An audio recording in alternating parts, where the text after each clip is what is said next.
Le diabète, c'est une maladie qui est chronique, déjà qu'il faut savoir, donc ça ne se guérit pas. Et c'est caractérisé par une augmentation du taux de sucre dans le sang. À long terme, si cette augmentation du taux de sucre dans le sang ne se traite pas, ça peut laisser place à des complications qui seront délétères pour le patient. Pour reconnaître qu'on est diabétique, c'est un peu difficile, on va dire. La maladie en elle-même est une maladie silencieuse. Donc vous pouvez être diabétique pendant des années sans forcément savoir que vous avez une telle maladie. L'examen le plus simple à faire pour savoir si l'on est diabétique, c'est une glycémie à jeun. Dès lors que cette glycémie commence à dépasser 1 gramme, ça veut dire qu'il y a déjà des soucis par rapport à la normalisation du taux de sucre dans le sang. Mais c'est lorsque la glycémie à jeun, après l'avoir contrôlée à 1 ou 2 reprises, et que cela dépasse, la glycémie à jeun donc dépasse 1,26, que l'on parle de diabète. Maintenant, ça c'est la biologie. Parfois, on a des glycémies qui sont très élevées pendant longtemps, donc ça a déjà eu le temps de détruire certaines choses de certains organes dans notre corps. Donc, on peut commencer à beaucoup uriner, à avoir très soif, à perdre du poids. Ça renvoie ce sont des signes qui renvoient vers des glycémies très élevées qui dépassent 2 grammes.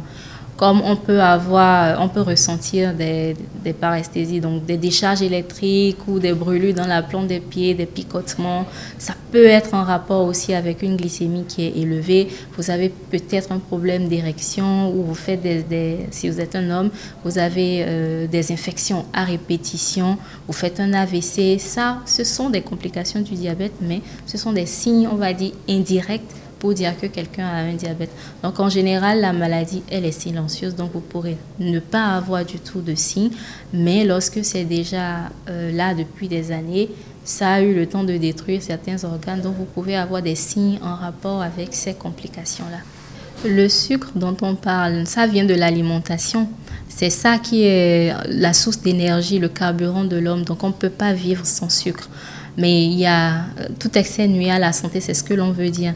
Tant que votre pancréas fonctionne bien, parce que c'est le pancréas qui régule la glycémie, donc qui maintient le taux de sucre dans le sang, dans la normale. Mais c'est lorsque ce pancréas-là devient défaillant pour une raison ou pour une autre et n'arrive plus à produire assez d'insuline pour normaliser la glycémie que la glycémie commence à augmenter. Donc en soi, c'est une maladie du pancréas. C'est le pancréas qui ne fonctionne pas bien, n'arrive pas à produire d'insuline. Donc, ce qu'on veut faire avec l'alimentation, c'est de ne pas apporter beaucoup de sucre à travers ce que nous mangeons pour que le pancréas ait encore plus du mal à gérer cette glycémie-là. Donc, c'est la base du traitement. Il faut déjà savoir ce qui contient du sucre, ce qui n'en contient pas, pour pouvoir en limiter la quantité dans l'alimentation. Rajouter un exercice physique, donc une activité physique quotidienne de votre choix, ça aide encore plus à baisser la glycémie. Et si ces deux-là, donc c'est la base du traitement, comme je disais, donc alimentation, connaître ses glucides et faire une activité physique régulière, les deux combinés vont aider grandement à faire baisser le taux de sucre dans le sang. Si on n'y arrive pas, on rajoute des médicaments pour maintenir encore la glycémie plus bas et empêcher que des complications du diabète ne s'installent. Ce sont les complications qui sont plus difficiles à gérer parce que dès lors qu'elles se manifestent, ça veut déjà dire que le processus, dans la plupart du cas, est irréversible.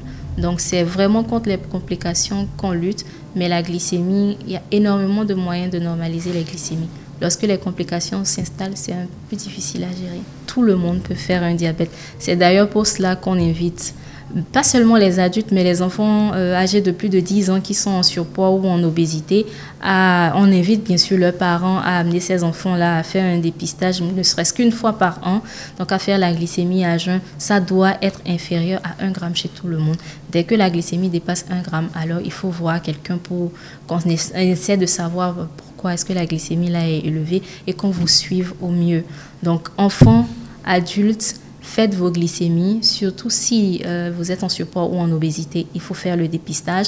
Si dans la famille, il y a des diabétiques, il faut faire le dépistage. Si vous avez l'habitude de prendre certains médicaments comme les corticoïdes par exemple, il faut faire la glycémie pour voir comment est-ce qu'elle évolue. Si vous êtes hyper tendu, vous faites la glycémie. Si vous êtes une femme qui a déjà accouché de gros bébés, donc des enfants de plus de 4 kilos, vous êtes à risque également de faire un diabète. Donc, il faut se faire dépister. Le minimum, c'est une glycémie à jeun, une fois par an pour se situer.